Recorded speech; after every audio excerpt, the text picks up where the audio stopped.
the Bain Free Radio Hour.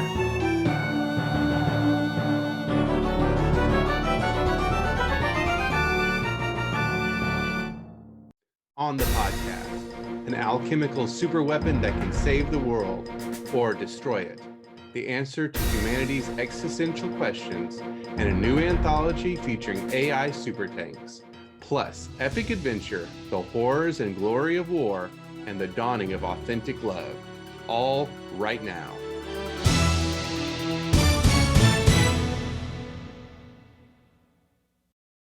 Welcome to the Bain Free Radio Hour. It's a pleasure to have you along.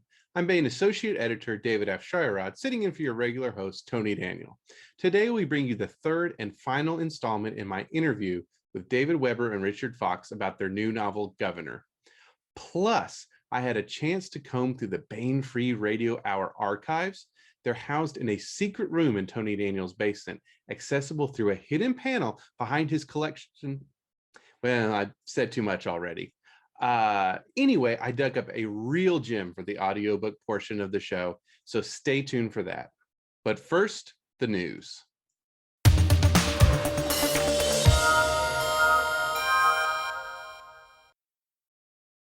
The August hardcover and trade paperbacks are in. First up, the latest installment in Larry Correia's best-selling Monster Hunter International series, Monster Hunter Bloodlines. The Chaos God Asog has been seemingly quiet since the destruction of the City of Monsters, but everybody at Monster Hunter International knows that he, or it, or whatever, is still out there, spoiling for another chance to unravel reality. And when Owen Pitt and the MHI team discover that one of Isaac Newton's ward stones is being auctioned off, they attempt to lay hands on the magical superweapon. But before MHI can get it, the stone is nicked by a mysterious thief with ties to both MHI and the Vatican's secret guard. Now, Owen and MHI find themselves in a race against time and monsters to acquire Newton's stone and destroy Asag once and for all. Next up is Saving Proxima by Travis Taylor and Les Johnson. 2072. At the Lunar Farside Radio Observatory, an old-school radio broadcast is detected in an unknown language coming from an impossible source, Proxima Centauri. While the nations of Earth debate making first contact, they learn that the Proximans are facing an extinction-level disaster, forcing a decision. Will Earth send a ship on a multi-year trip to render aid? Interstellar travel is not easy, and by traveling at the speeds required to arrive before disaster strikes at Proxima, humans will learn firsthand the time-dilating effects of Einstein's special relativity and be forced to ponder ultimate questions. Are we alone in the universe? And what does it mean to be human? The answers are far from academic, for they may determine the fate of not one, but two civilizations. And in trade paperback, there's the all-new anthology World Breakers, edited by Tony Daniel and Christopher Rocchio. Brute force, intransigent defiance, adamantine will. These are the hallmarks of the AI tank. Formed from cold steel and superpowered computing brains, these gigantic tanks, with the firepower of an entire army, have been the decisive factors in interplanetary battle. But are humans worthy of the extraordinary instruments of war that they have created? Are the world breakers the greatest protector of human liberty, or its worst threat? For while these world breakers very definitely have minds of their own, the question remains. Within their iron and superluminal quantum breasts, does there lie a faithful heart? Stories of world breakers and world makers in the great tradition of Keith Laumer's Bolos, from David Weber, Larry Correia, Win Spencer, and more. I want to mention that we plan to feature interviews with the authors and editors of all three books here on the podcast, so be sure to tune in for those. And that's it for the news. And now the final installment of my conversation with David Weber and Richard Fox.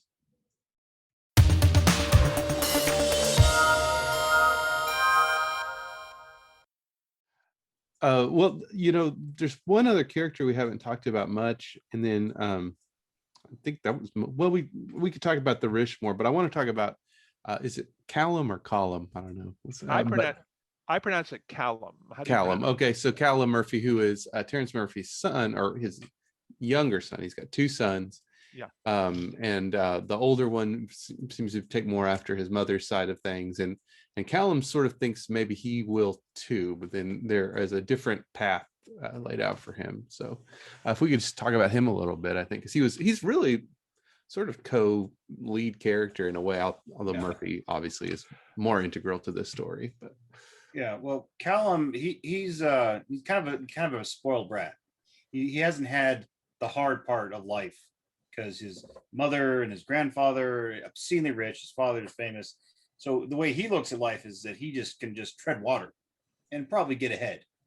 So, you have that kind of character. And then the author, like, well, we're gonna have fun with this kid. And so with Callum, he's that naive kind of person. And he also is nice because he doesn't quite know everything.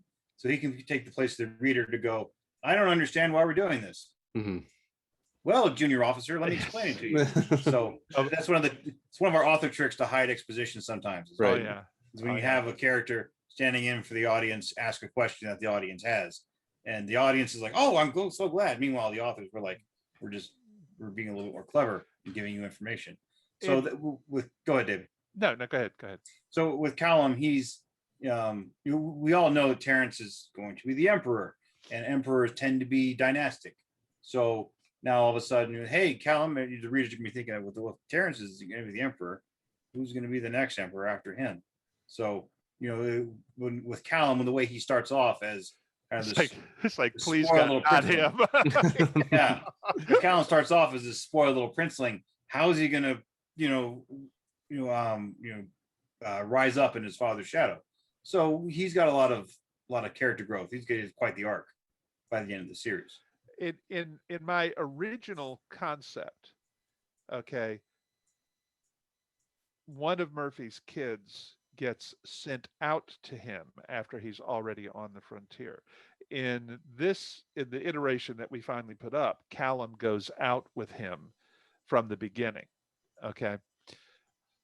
One of the things, though, that is interesting, and Richard, I can't remember which one of us did this, but when he reports aboard the Kalima and he's talking to the engineering guy about the software glitch, that's because he knows how it works because his father's shipyard built the tech, et cetera, et cetera, et cetera.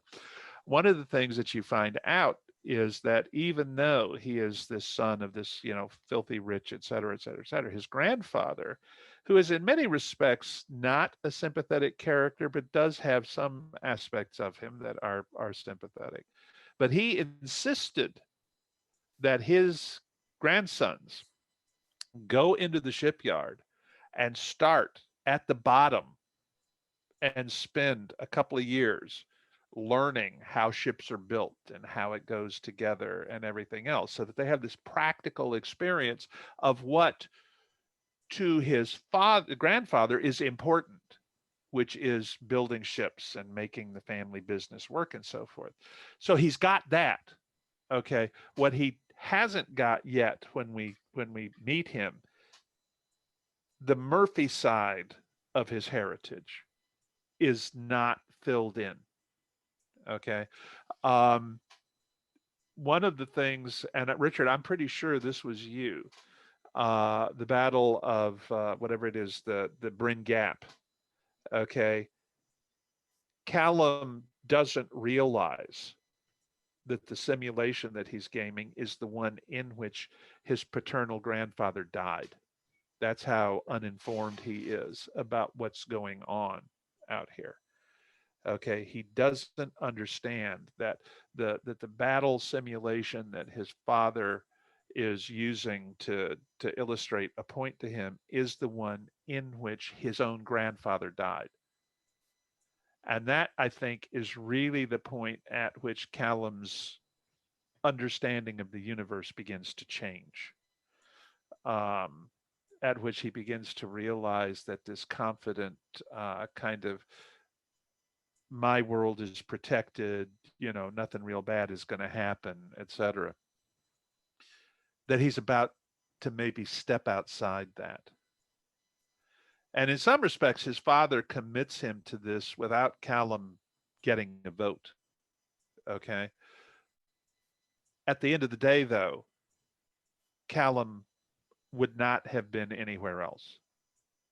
Okay. I mean, at the end of this book, okay, I mean, he's still gonna whine and carry on some, and he's still gonna say, "I'll just stay here and have some of these pain meds. They're really nice." That's after he gets blown up. I like that scene too. That was Richard. Yeah, but I really like that with Colum. He got to be on one of the first responders when Murphy goes to relieve the planet that had been K-striked by the League. And his dad perfectly put him out here like, no, you need to go out there and start looking for survivors, knowing exactly what Callum was going to see and then how Callum was going to grow up from this experience one way or another. Yeah. And so when Callum, got face to face with the war the way it really is, it was a bit of a surprise for him. Well, another nice touch that Richard worked into that entire scene is Callum, that entire sequence, not just that scene, for reasons that make perfectly good sense. Okay, when Callum finds the body heap where the survivors have been piling their dead and the early bodies in the queue. It's a winter planet, so the early bodies in the queue they've been properly wrapped and laid out, and so but by the time you get to the end, they're just heaving the bodies in the general direction of the heap. That's how many there are. And Callum loses it and he throws up and everything. Very understandably at that point, he forgets about a sensor glitch that he had looked at, that he'd planned to check out. And he goes back, and his father says, who's come down to the planet, asks him, what about that sensor glitch? Because he was looking at Callum's records. And Callum said, well, it wasn't in my area, kind of thing. And his father just looks at him. And then his father leads the group out there. And Callum is like, a part of him is like, well, it wasn't my job, kind of thing. And another part of him is like feeling the shame of not having done this. And that honestly is also a huge part of how Callum's and Murphy's relationship with Ira begins and is shaped. But the thing about Callum is he couldn't have learned the lesson if the capacity to learn it hadn't already been there. Okay. And that's one of the things I think that makes him so important to the reader. By the time we get to the end, you realize that there was always a lot more depth to this young man than he realized. Okay. But I thought that whole business with the down on the surface of the planet, and for reasons that are totally 100% comprehensible to the reader, Callum forgot about it. He just, turned around and headed back in. I thought that was really, really well done. In terms of the who these characters are. It was well done in terms of how these characters come into contact with one another. But that whole additional layer of revealing who these characters are, I thought that was really, really well done. Yeah, it's definitely a very memorable sequence and in the book. Yeah. Well, let's talk about, obviously, spoiler alert. So we know where this ends because it's a prequel series, but you guys have alluded to there's going to be more books coming in the series. Are we working on them now, or what is the plan for this as we see the ascent to empire here? We've got the outline for the second book pretty much all done, and then we also know what happens through if the second book's outline is several dozen pages long at this point. at least up in here, and then what we've sent back and forth, and then we know what happens in book 3. When we know what happens in book 4, and then book 5, we're like, we know what happens, what that should be. So it's the storyline's laid out, and the problem is that David has projects, I have projects, and right now we're just trying to just clearing out the weeds of everything that has to get done first, and then boom, we'll get to book 2. So it's I think I have a book coming out from Bain starting in October, assuming that we get this one done and handed in for like 6-7 quarters in a row. Yeah, that's already in your name already keeps in popping the up queue. on the schedule. Yeah. And so sometimes I'm thinking to myself, I'm not getting anything done because I'm so far behind on all these projects. And then on the other hand, Marla is saying like, oh, I don't know, David, we have this, we have that. I'm like, oh yeah, we do. But Richard is right. There's a lot of schedule pressure here, and frankly, more of it is my fault than his fault. That's partly because I have so many irons in the fire. It's partly because I don't multitask when I'm writing. I work on one project at a time. I can't pull off of one. Yeah, exactly. Part of it is health issues on my part. The COVID in January did not help. It cost me a good 2-3 months of productive time. And part of it just is that I'm 69 this year.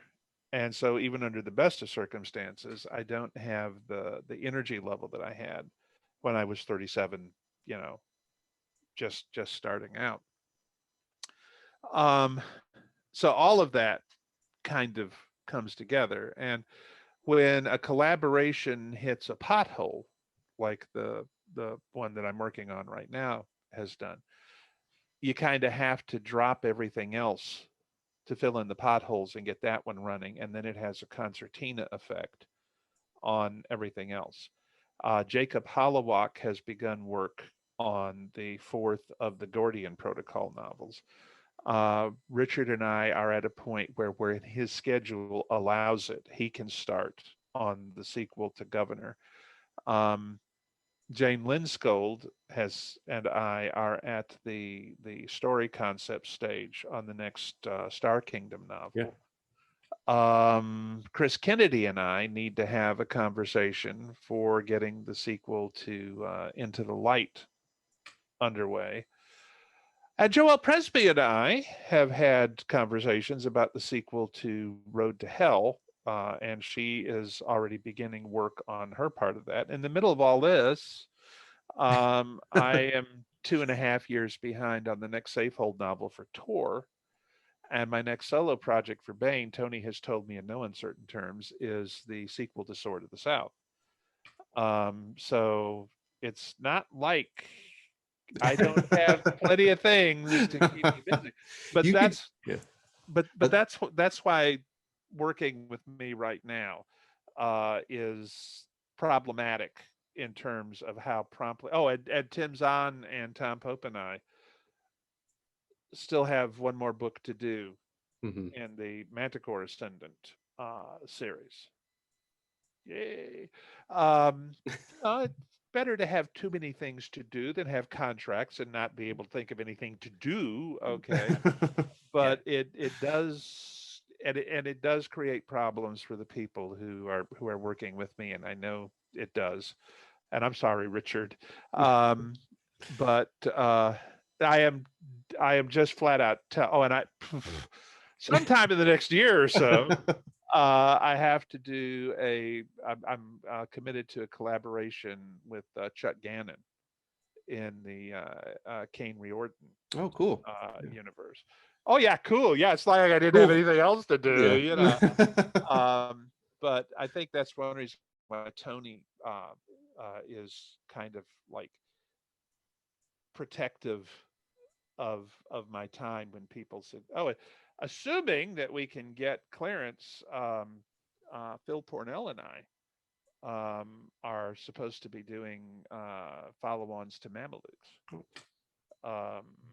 And again, in my copious free time, I'll just jump right on. I have an Honor Harrington anthology that has been sitting here on my computer for 5 years, just waiting for me to get my story for it written. Yeah.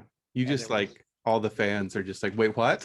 Yeah. Well, that as we're gonna soon get as- letters about that now. Well, no, but that's okay, because as soon as I get this novel done, okay, before I do anything else, I'm going to write my short story for right. the anthology and hand it in, which will be a considerable surprise to my co-authors, who will suddenly start getting delivery checks on this. I mean, what's this for?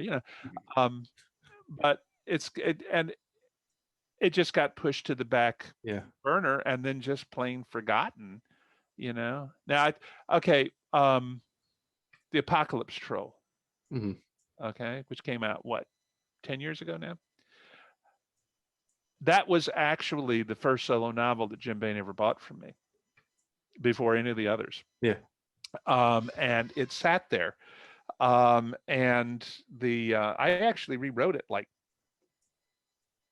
at least twice, I think maybe 3 times. Because little things happen, like, I don't know, the fall of the Berlin Wall, the dissolution of the Soviet Union, kind of thing. So finally, I get this call from Marla one day, and she says, "David," and I said, "Yeah," and she said, "You're going to think this is really funny," and I said, "What?" She says, "We have a contract from like 1990 that you never filled," and I said, "Really?" And she said, "Yeah, it's for something called the Apocalypse Troll." I said, "Marla, that contract was written for a book that had already been delivered." And she said, "Really?" And I said, "Yeah, and it's been rewritten several times since." And she said, "Why?" And I said, "Because of the Berlin Wall." And she says, "Oh." And she said, "Well, I guess you'd like the delivery check then." And I said, "Yeah, that would be nice. How much is it?" She said, $5,000. I said, "Send that puppy on down." Better than nothing. Yeah. But when people talk about that book and they say it reads like early Weber, Mhm. okay, there's a reason. That's the earliest Weber there is, guys. So it's the hard part about when you have 2 authors who have lots of stuff on their plates is just when do these things add up? And Yeah.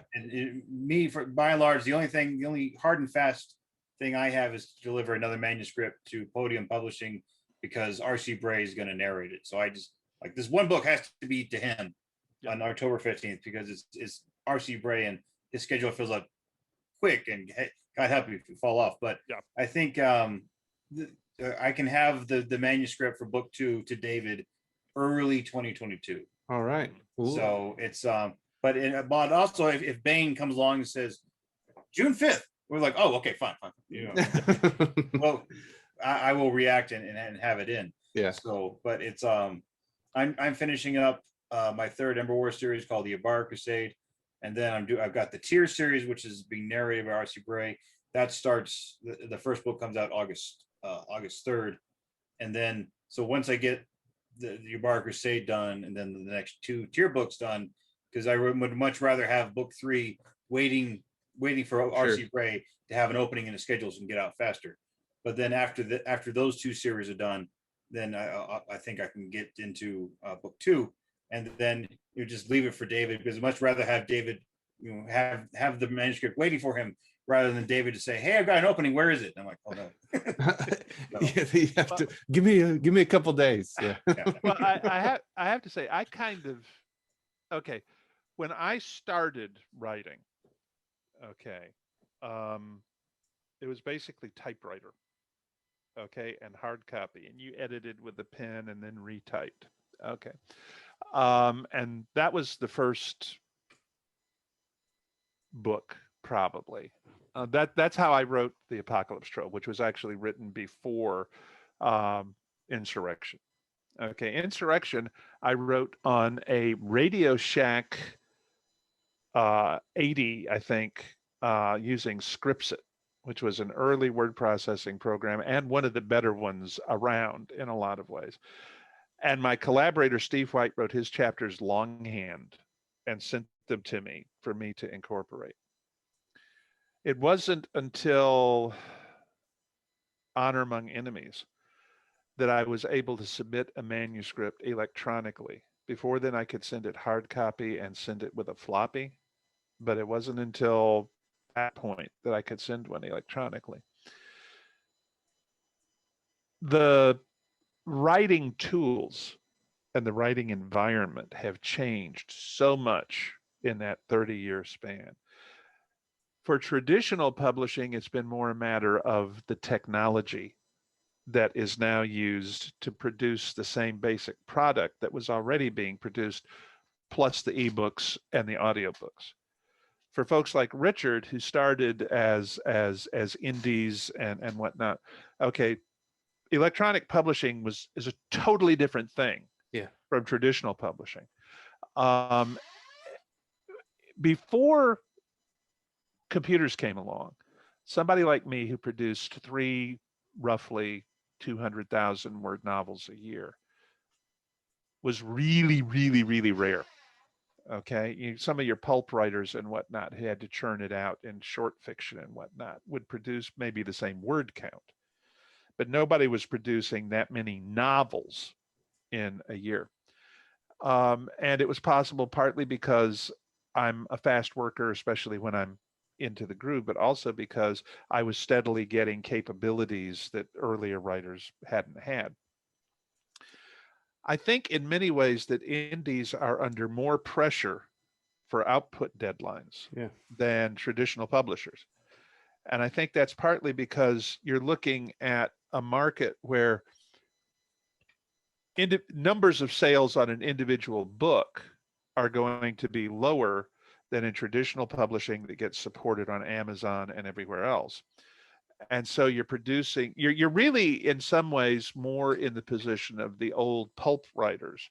And some of those pulp writers were damn good. The fact that somebody calls them a pulp writer should not be seen as a, dismissive throwaway any more than Dickens. Dickens was a pulp writer, for God's sake, for all You got paid intents by the and word. purposes. Yep.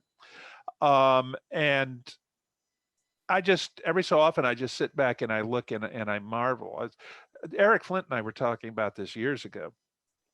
The fact that what we're doing right now and email makes possible collaborations on a level that would never have been possible before. If you look at most of the really successful collaborative writing teams, they've lived in the same city. They've lived in the same neighborhood. A lot of them have lived in the same house because you had to be able to have that face-to-face confrontation. You had to have manuscript in front of you to talk about, et cetera. And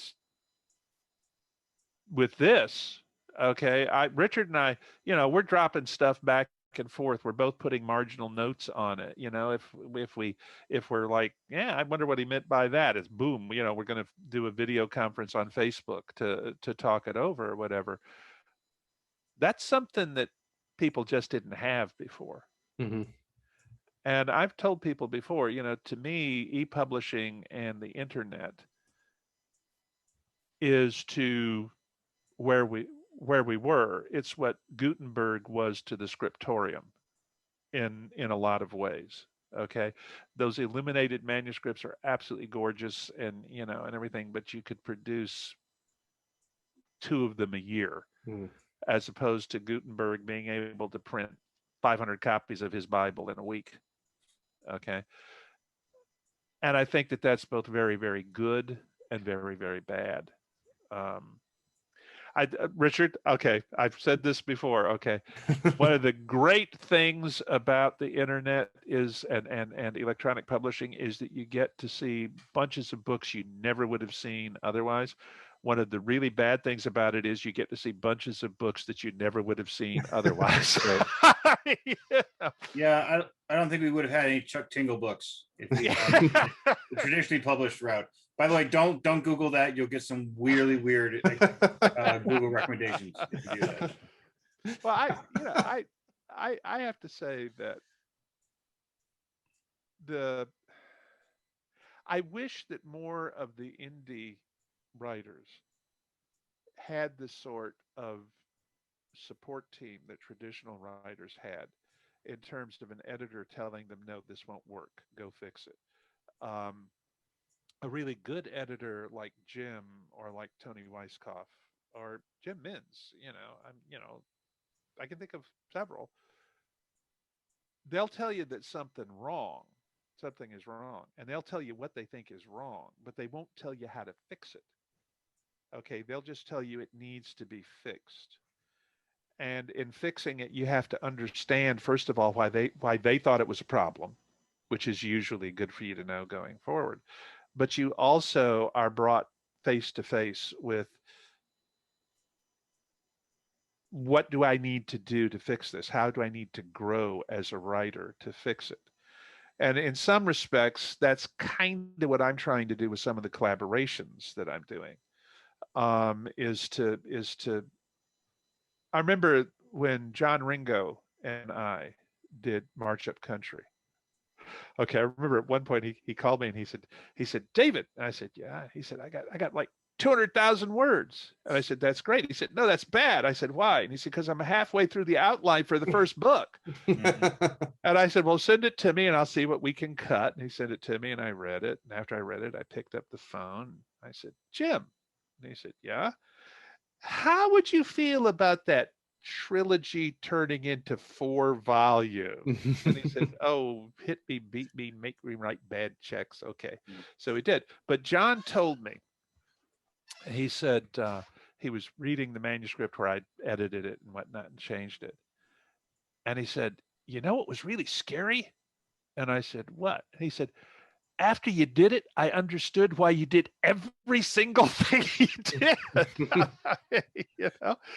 And John at that point in his life had, I think, written one novel, The Hymn Before Battle novel.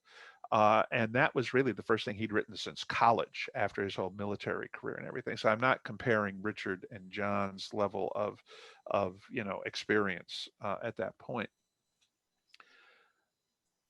But the truth is that readers follow writers because of the writers' voices, the way the writers tell the stories. Okay, you can tell, it's like I've always said, a strong tale that is told weakly will fail, whereas a weak story that is told strongly will succeed. Okay. And the hard thing for an editor or an more experienced writing partner in a collaboration to remember is that we're not trying to clone ourselves. Okay. Richard has a different storytelling voice from mine.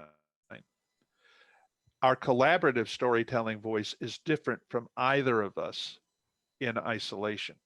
Okay. But the last thing that I need to be doing is saying, hey, Richard, you were 19 when you read my first book. I'm not letting you forget this. You understand that. Okay. But a young whippersnapper like you, needs to do this the way I'm telling you to do it. Now, that's not the way this works. Okay. It would be a disservice to the collaboration we're working on. It would be a disservice to me because I've learned stuff working with Richard that I didn't already know. Okay, there's some stuff that I picked up and I'm like, ooh, okay, I can steal that. I can use that. I can borrow that, But by the same token, that's part of what's going on here. But part of this, what's going on here, is sharing what I've learned. And Richard taking what I'm sharing with him and putting it into his storytelling voice where it fits in his mosaic. Okay. And this is not a zero-sum game. I mean, his succeeding is not going to cause me to fail. Okay. I think that's something that some people miss sometimes. Yeah. One of the best writers and finest human beings I ever knew was Roger Zelazny. Okay. And I will never, ever forget, we were at, Richard's already heard this, I think. We were at a convention in Virginia, and Z and W, right, same, ass end of the alphabet. All my life, anything is alphabetized. I always looked around for somebody whose name began with a Y or a Z. Not too many began with an X. But anyway, so we're sitting at the table where we've been signing books, and I think I've signed every copy of my book in Virginia, all 17 of them. And Roger is at a hiatus in his signing, And Path of the Fury had just come out. And he looks at me and he says, finished Path of the Fury last night. I'm like, oh my God. And I said, yeah, and he said, I think it may have been the best blend of fantasy and science fiction I've ever read. And I was like, whoa. Yeah. Okay.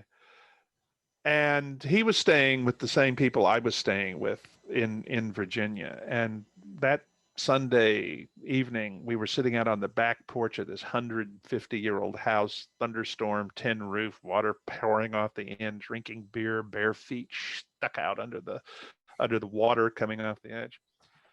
And he was talking to me as if at that point in my career, I already had 25 novels in print, or as if he only had 5. That was the conversation that we were having.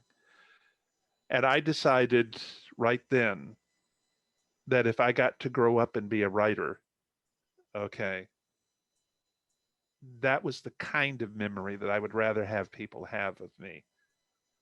Because I've known too many people, not just writers, but in other professions, who have been, listen, I paid cash for where I am. You Johnny come latelys, just, kind of thing. I don't know. I don't think there are very many human beings who go out of there are some, unfortunately, who go out of their way to squash people. Okay. But there's a difference between not going out of your way to squash people and being supportive of people. Okay. And I would a whole lot rather at the end of the day have been supportive of someone than just to be able to count coup that so-and-so who deserved it got squashed. Okay. I stepped on an author who shall remain nameless on a panel some years back because there was a young woman on the panel with us who had just had like her first novel come out. And this guy had a half a dozen, I guess. And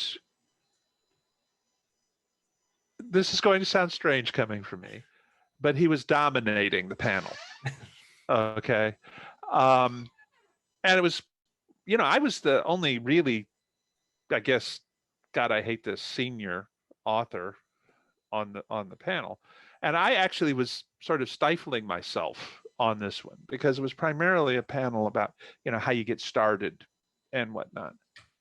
But this guy, every time somebody in the audience would ask the young lady about her book, he would jump in and say, well, in my book, we did this, that, and the other, kind of thing. And she obviously was feeling intimidated. I mean, it was her first novel, first con, the whole 9 yards. And I finally leaned forward and looked down the table at him. And I said, excuse me? And he said, yes. And he said, I believe they asked her that question.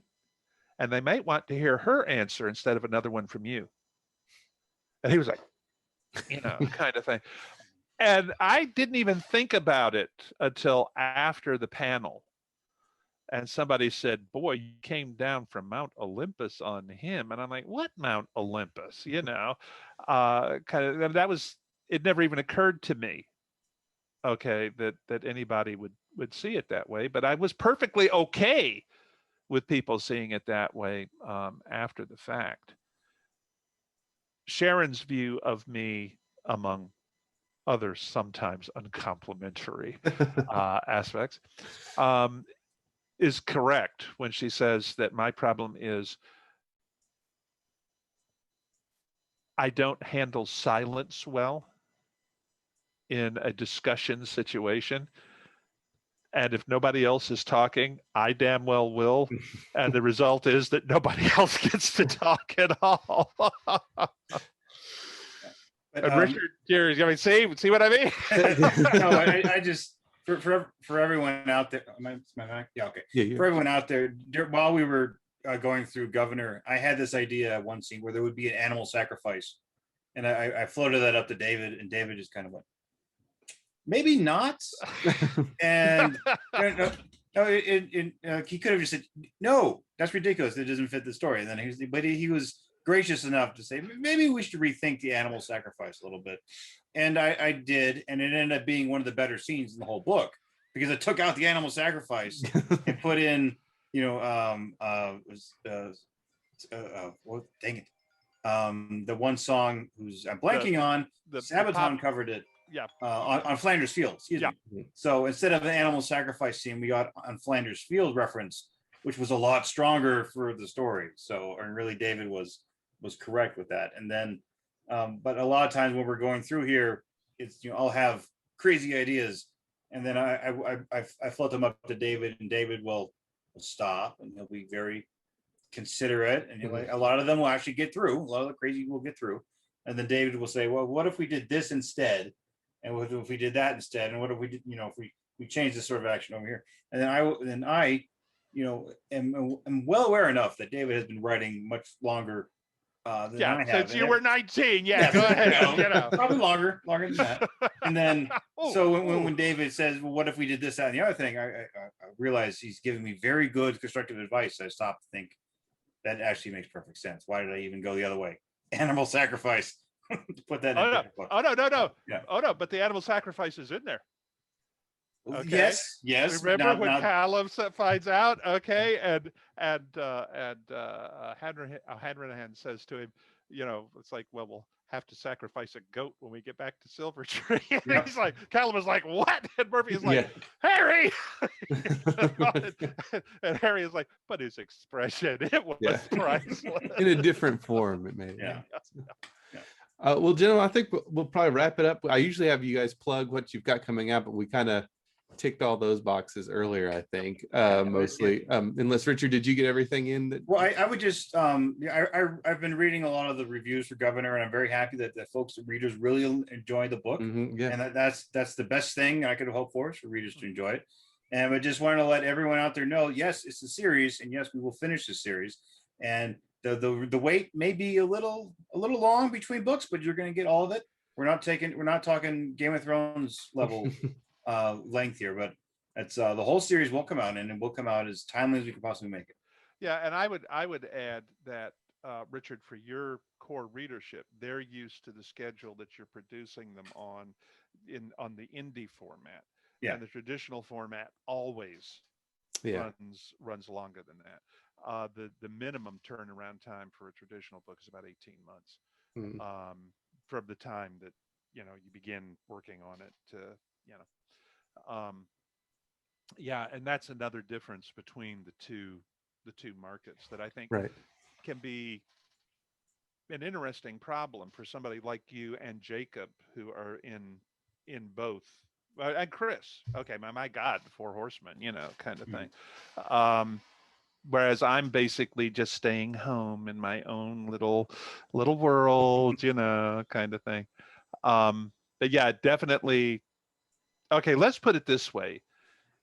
Even if something were to happen to me, my whippersnapper co-writer here would finish the books.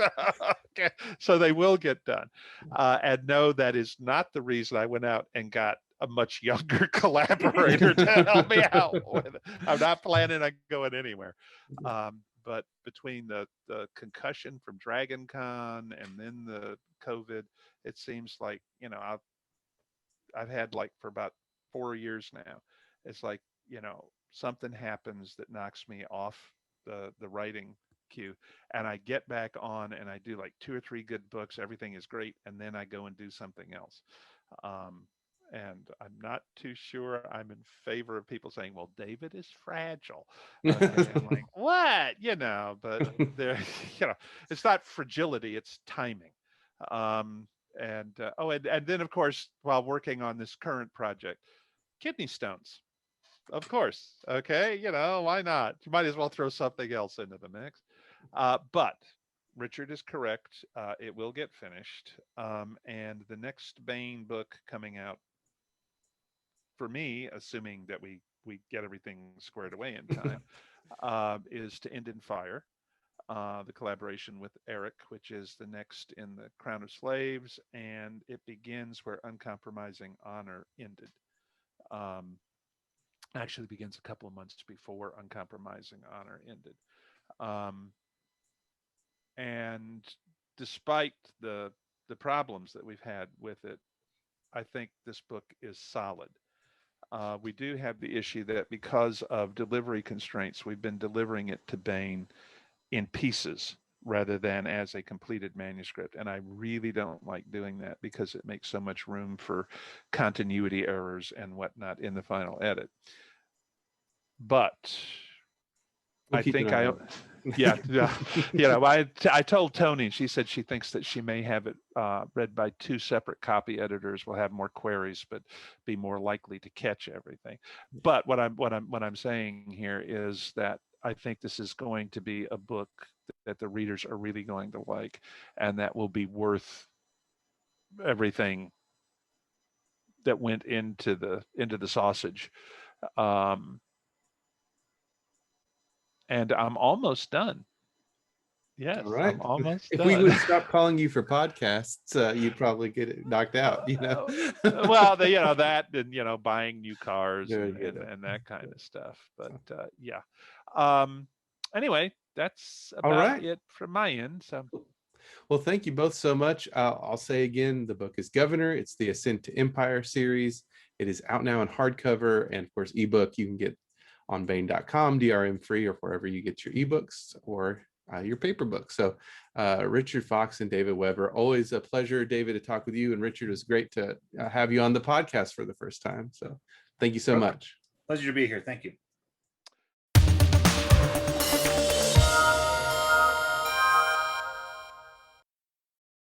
And now, presenting a selection from the Brain Free Radio Hour archives.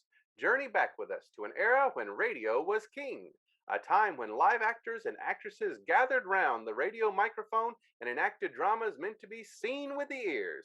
Tune the dial on your crystal set to BFRH and journey back with me to the halcyon days of 2014. That's right, listeners. We're offering up an encore broadcast of an original audio dramatization of Eric Flint's Islands, a story set in his Belisarius universe. This is not an audiobook, folks, but a complete cast recording with music and sound effects. Though it harkens back to the days of old-time radio, this is a thoroughly modern production adapted by your host, Tony Daniel. Bain produced two of these audio dramas, the other being Larry Correa's Christmas in Detroit, and both are available for purchase at bainebooks.com. These adaptations have always been favorites of mine, so I asked Tony if we could replay one of them here on the podcast. So without further ado, here is Eric Flint's Islands, Part 1.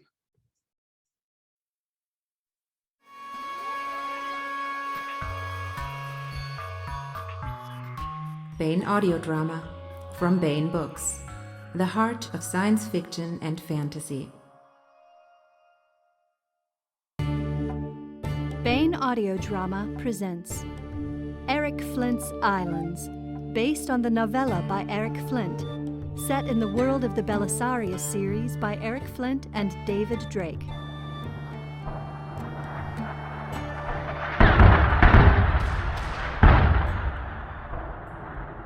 Mortada ko tu medalo. Babachida mim hai. Incoming! Get down! Get down! Get behind the wall! You heard the captain. Behind the ramparts, you lazy dogs! Don't have to tell me twice, Sarge. Flowers are having us for lunch. The young captain will see us through. Run! Run, you dogs! Run for your lives! You get down too, sir. I will, Luke. Ah! Sir, are you all right? Captain hurts. Serenites, sir. It hurts! Sir, are you hit? That was close, sir. If you hadn't have given the order, that mortar would have cut us all to pieces. Sir? Sir, let me turn you over. Is it... What happened? Am I... Mary, Mother of God. Is it... It can't be night already, can it? Saints protect us. What is it, Luke? What are you talking about? Oh, sir. Speak, man! Your eyes, sir. Your face. It's bad. What are you talking about? Strike a light. Strike a light, I tell you. Strike a light. Strike a light.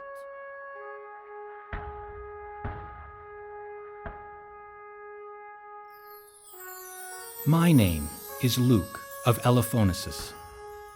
I am aide-de-camp to Captain Calipodius Serenites of the Roman legions now fighting in India. Yes, That Calipodius the blind. It is almost impossible to believe what a year can do. It can make a boy into a man, a girl into a woman.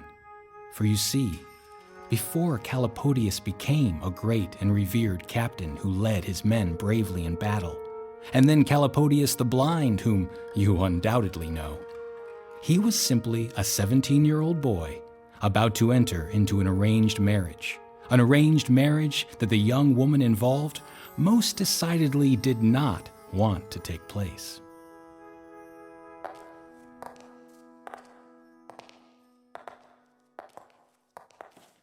It's not fair. I know, child, but life so seldom is. Why can't they understand? I don't want him. You hardly know him, child. All right, I'll say it. I don't want it. The moment I become his wife, my life ends. Heaven forfend.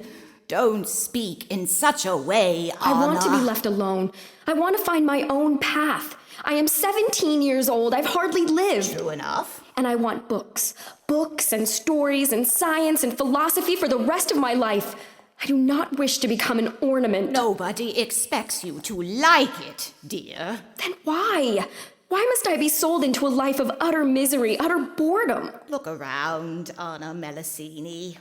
What do you see? Books I haven't read. Books I will never read now. Oh, Sister Catherine, a life I will never lead. Listen to me, child. All of these books, the tapestries, your precious library, this convent and the school grounds along with it, all of this must be paid for. All of this costs money, a great deal of money. Money is a vulgar topic, Sister Catherine. I don't care a whit for it. Spoken like a sheltered little rich layabout. Do not speak to your betters that way, nun. I'm sorry, Sister Catherine. Besides, I'm not that little. Think, child. Where does money come from? Where does true wealth reside? In the heart? In the alliance of families, Anna. The Melusine with the Serenites. You have an ancient lineage. The Serenites are one generation removed from the street. They have grown very rich, adapting the new machines and methods brought by the aid crystal. You, Melusine, are now as poor as church mice. Don't you think I know that, Sister Catherine? No, you would be quite rich for church mice. Or commoners. But poor among the aristocracy of Constantinople, yes. You know we are facing bankruptcy. And thus so is this convent. Your family supports the cloister. They have bought the books in this library. I am not a fool, Sister Catherine. I understand this. Then you know that with the wealth this alliance with the Serenites will bring to the Melusine family, you can build a dozen such libraries. And hardly set foot in one of them. It isn't as bad as all that, child. I should at least marry for love. Then there is a man you desire to be with? No, certainly not.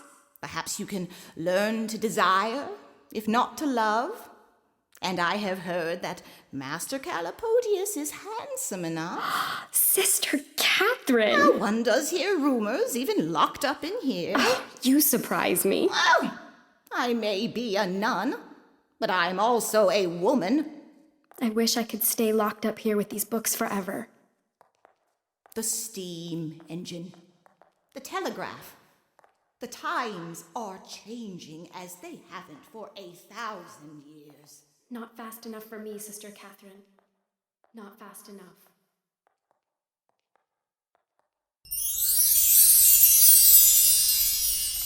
Dear Anna, I died that day, or thought I had. I was finally achieving the glory I left home to find.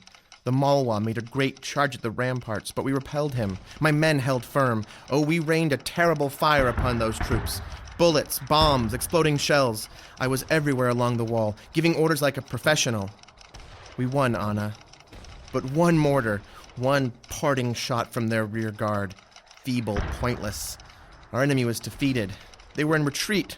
The parting shot. And it took half my face. Anna, I'm blind. All right, I've got it all, sir. Want me to read it back to you? No. It's too long for the telegraph. Put it on the mail packet home to Constantinople. Very good, sir.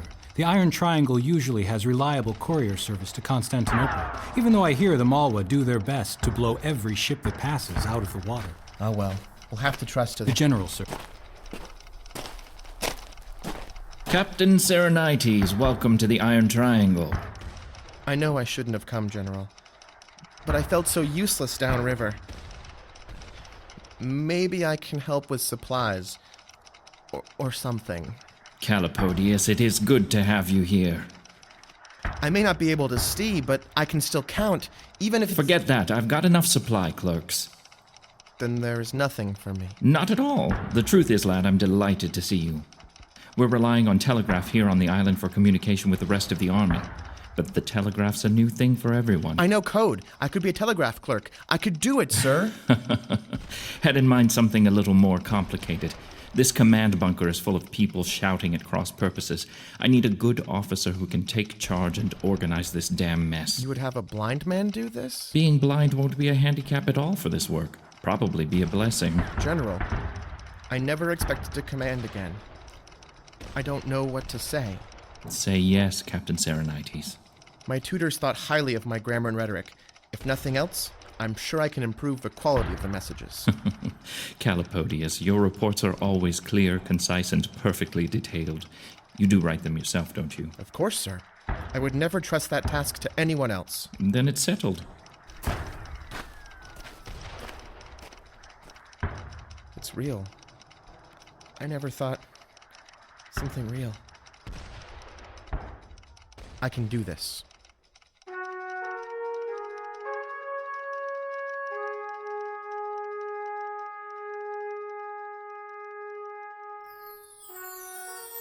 And it was something my captain was good at.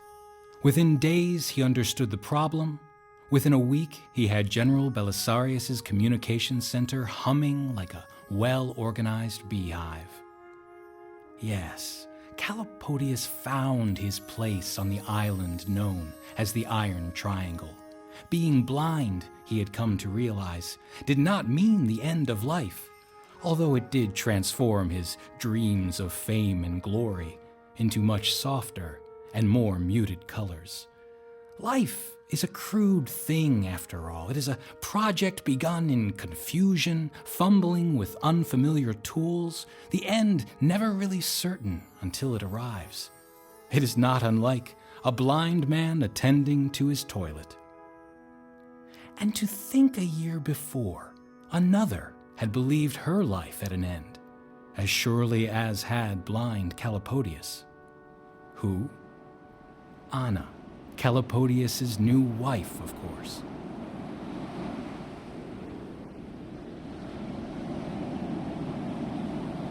Take her to port! Take her to port, helmsman! Aye, my lord. Port! That's more like it. A good ship to sail, the wind before us. We couldn't ask for better weather for a honeymoon voyage. Yes, it's lovely here. And this will be my one taste of the sea. No voyages for me. Shall we put into Eliphonesis and get a bite to eat? There's a tavern there that serves the best goat shish kebab you've ever tasted, and their wine is superb. Do what you want, Lord Serenites. Please. Call me by my Christian name, Anna. You're my wife now. Very well. Do what you want, Calipodius. Anna, what is wrong? You've been so cold. Are you worried that I don't find you attractive? Believe me, under all the clothes and makeup and veils you must wear lies a very beautiful woman. I found that out last night. I hope I did my duty. That and more, Anna. Did I not please you? You're an attractive boy. Sex was as I expected. That doesn't sound good. No, it was fine. You were fine. But now you're cold enough to frost my breath by talking to you. You don't understand. You will never understand. Anna, what have I done? You have crushed me like an insect. You don't even know you've done it. You're a man. How could you know? You're right. I don't understand. Will do my duty for my family. Your duty? I see. There will never be affection, no friendship? I look at you and it enrages me, Calipodius. I suppose you know I could take a courtesan. Most men in my position would. The That's not for me. I have news. I was going to wait to share it with you until after we had gotten to know one another a bit. Well, no matter. This will no doubt please you in any case. I am going to war. I have applied for a commission in General Belisarius' army. I have been accepted onto his staff. I'll leave for India in a week. You? You're going away to be a Roman legionnaire? How perfect. Not only will you shut me up in your house, you won't be here to escort me out. I am completely trapped. At least you won't have to look at me and be enraged. Not after this week. You understand nothing. I guess I do not. Helmsman, take us into Eliphonesis. I need a drink.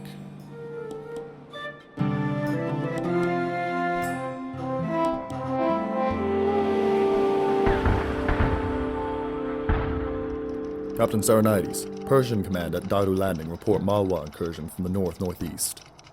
Looks to be regiment size, sir. Very well. Write it up, triplicate. 1 copy to General Belisarius, 1 for command staff, 1 for the files. First, CQ them for immediate reply. Yes, sir. They say there was hard fighting, but it's contained. Situation nominal. Make a note of that and include it with the file. Yes, sir. General Belisarius. You know me by the sound of my footsteps, Calipodius. Impressive. General, with my eyes gone, my other senses have improved tenfold. And my memory as well. It had to so that I could get around. But what's that I heard about Kuagar Landing? Regiment-size infantry attack, situation nominal. Maybe. Or maybe it's a feint by Link. That alien intelligence rarely makes a move without a reason.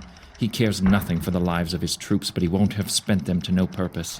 Let's keep our ears to the ground, up and down the line, Captain. Yes, sir. General. Yes. I have been thinking. A man does what he can. I am blind, but I am also educated and rich. These soldiers around us, they have helped me on my way far more than I have helped them. They have their own dreams and their own glory. I can't share that glory directly anymore, but if I could save it for the world... Out with it, lad. I do have a few pressing concerns at the moment. A record, sir. A history. A history of your campaign, of the war, of the coming of the Asante Shard aid with all of its information about the future it shared with you, of the coming of its malevolent counterpart, Link. A complete account. That's a fine idea, Calipodius. Absolutely. I'm a fool not to have thought of it before, and you're the perfect writer. Thank you, sir. I shall, of course, work on the project on my own time. All of your time is mine so long as you're in the Roman legions, lad. And not only that, I have another task for you. Yes, sir? Dispatches to the Senate in Constantinople, mentioning deeds and naming names. As you say, the glory and sacrifice of these men should be noted. I'll have our young emperor read them aloud in the Senate forum, and then we'll publish them with our new printing presses. The families will want to hear, even if the news is sorrowful. I suppose I could. Yes, but I would write these dispatches differently than my history. No flourishes or literary allusions, just the plain facts, so the most uneducated can understand them. I have it on good authority that a plain, unornamented style will be much more appreciated in the future than one of flourishes and high rhetoric. Good authority? As in that crystal you wear around your neck, with the infinitely intelligent mind inside? I'm afraid that Aide says that your dispatches will be read long after your history is forgotten. They'll put you up there with Livy and Procopius. So get to it, lad. Yes, General. Immediately, sir.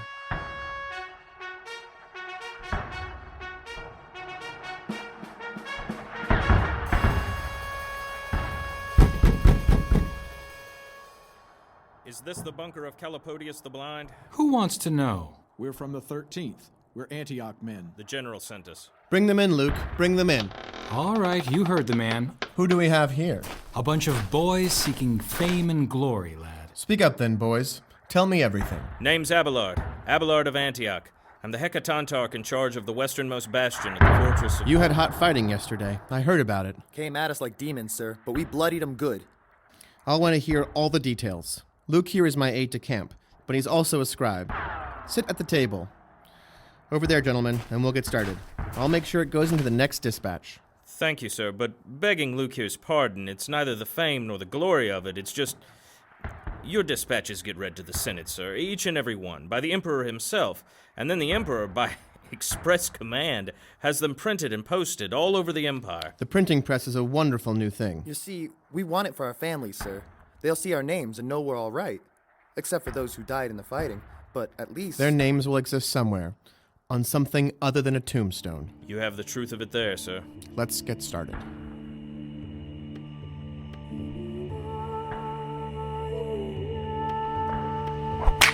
Get that baggage unloaded, you dogs, or I'll take the skin off your backs and leave you to rot in this godforsaken spot. You push us much harder, Captain, and you'll be the one rotten. You and your cargo, too, if you want to call it that. Shut your foul trap. I figured this was a bad idea. A woman on a boat heading into a war zone. Don't matter how much silver she throws around, it ain't worth dying for. Now get moving, dogs. Captain, why are you unloading my baggage? We are not in Charax yet. Aye, lady, we're not. But this is as far as we're going. What do you mean? Do you plan to abandon me at this pier? There's not even a town nearby. I am, unless you have the silver to pay for a trip back down the river with me. I have no intention of going back with you, you terrible man. But watch it, lady. There's those in these parts what won't take such insults as I do. But I hired you and your men to protect me. I paid you good money. You swore to Mother Mary. No amount of Roman silver is worth dying for, lady. Besides, I ain't exactly a Christian. You certainly are not. Leave my things and get out of here. I'll find another way to my husband. My very wealthy husband. I'll do that. Come on, boys. Drop that pile of woman's garbage and let's get underway. Word to the wise, lady. Them rivermen over there under that neem tree look mighty friendly, if you know what I mean. And them 3 soldiers over by yonder well probably wouldn't mind being your friends, neither. You son of a bitch! Good riddance, your ladyship. Haul away, boys. Let's get while the getting's good. Send us a note when you get there, your ladyship, so's we can know you arrive all safe and sound. Maybe you can get that blind writer fellow to put you in one of his dispatches, else we'll be worried stiff. Go to hell. Oh, Mother Mary, what have I gotten myself into? What do we have here? Looks like a real Constantinople lady. How did they even breathe in what you are wearing? Looks like a walking tent to me. I would not mind crawling under that tent to see what is inside. Leave me alone. Leave me alone. No, princess. That's not going to happen. Always wanted to find out if it's true what they say. Come here. Let me go. Let me go, damn you. Yes, they say you Roman bitches shave your legs so fine and smooth. We'll soon find out when I take that... Yeah, gods of the fathers. Look at this, will you? What? What do you have there? Silver. Roman silver, enough to choke on. Put that down. Those are my only funds. I need them to keep going. I need them to find him. Oh, we'll have your silver. Please. And we'll have you over and over again. Oh, Mary. Angels! Shut up with that blasphemous cunt. See this knife, Roman whore? You stay planted right here if you know what's good for you, or I'll cut your eyes out. No. I'll be back for you. Get your hands off those coins if you value your fingers. We'll split it 8 ways among us, all right and proper. Damn right. You said it. Oh, God. What am I going to do? Oh, the soldiers. Maybe I can pay them to... Oh, God, I have to try.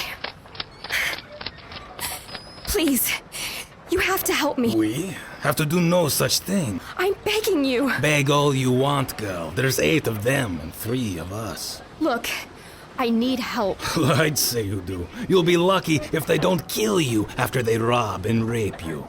You speak Greek very well. Then you'll understand this. Stupid noblewoman, brains like a chicken. Are you some kind of idiot traveling alone down this part of Mesopotamia?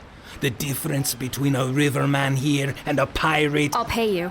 She'll pay us! She says she'll pay us, brother. We can use their boat to take us out of Mesopotamia. Beats walking, and the chance of another caravan. What say you, Abdur? Yes, but nothing fancy. It's too hot. All right. Here's the way it is. You give us half your money, and whatever other valuables you've got. Like this necklace here. Hands off.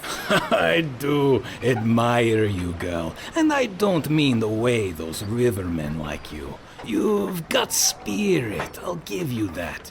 Like I said, half of everything, and we see you on your way home. I can't. I need the money Idiot, you've got no business here, girl. Just be thankful you'll get out of this little adventure with your life. Not to mention keeping your precious hymen intact. That ought to be worth a lot once you get back to your family. My husband took care of that bastard before he went off to war and left me. God save us. An abandoned little wife, no less. Best come away from there, Roman slut. We have business with you. There's 8 of us and 3 of them. Hey, we don't want any trouble. I'm sure we can work something out. The hell we can. We'll be there as soon as we get this properly split. And then you'd better hand her over. Think you're the first woman got abandoned by a husband looking to make his fortune in war? He already has a fortune. He went looking for fame, and he found it too, damn him. And what is the name of this paragon of martial virtue? Anthony, the illustrious courier? He is famous, at least in Constantinople, after Belisarius' letter was read to the Senate, and his own dispatches too. Belisarius? What does the general got to do with your husband? What's this husband's name? Calipodius. Calipodius Serenites. Are you trying to tell us you are the wife of Calipodius the Blind? Yes, they tell me he is blind now. He was blind to me before. If you are lying... Why would I lie? As you say, why would you lie? And how do you expect me to prove it anyway? Can you read? I have his letters to me. Do you know him yourself? No, lass, we don't. We thought we were rich after Charax. We left the general service there. My name is Ilus. This is my kid brother, Catomenes. We had enough money to buy us a big farm back home, and Abdul here decided to go in with... I'm sick of the desert. Never did like camels. All right. Time to hand over the Roman slut. Come to think of it, I'm sick of thieves and rapists too. I'd tell you to stay back, girl, but I think you've at least got enough sense to do that. Come on then, boys. For Belisarius. For Belisarius. For the general. What do you think you're doing, Isario? Stay back if you value your life. This is ours. And she's ours, too. You take the 2 on the left, brother. Abdul, you take the right. Not fair. That leaves you with 4. Where did you ever get the notion that life is fair? Let's do this! Well, I'm done with you. When I finish cutting you, you will... Quiet now. Ah! Your turn. Please don't! Please don't! Too late. Watch out, Ilus!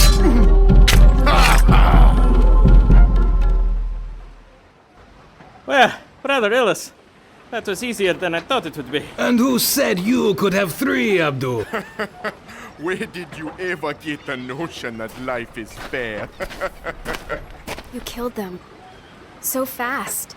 You killed them all. Get used to it, girl. You'll see plenty more of that where you're going. Especially if you make it to the island. The island? What island? You don't even know about that? The Iron Triangle, they call it. Where your husband is, along with the general. Right in the mouth of the Malwa horde. I didn't know it was an island. I only knew it was somewhere in India. God save us. Somewhere in India. India is kind of a big place, your ladyship. It's where the general is making his stand. Facing 100,000 Malwa. Let's hope you learn something by the time we get to Charax. You're going to take me?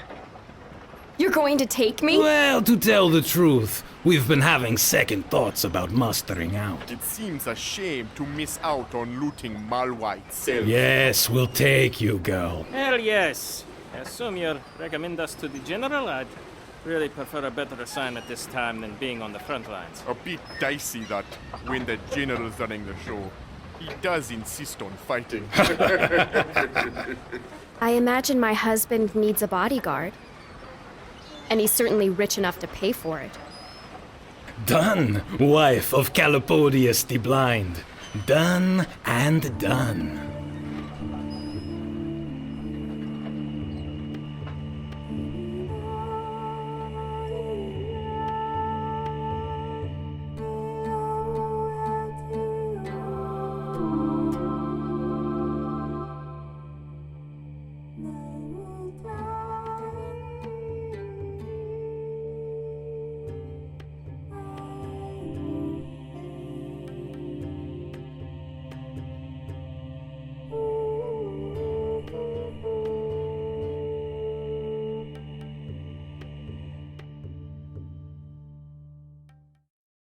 That was the first installment of the audio dramatization of Eric Flint's Islands.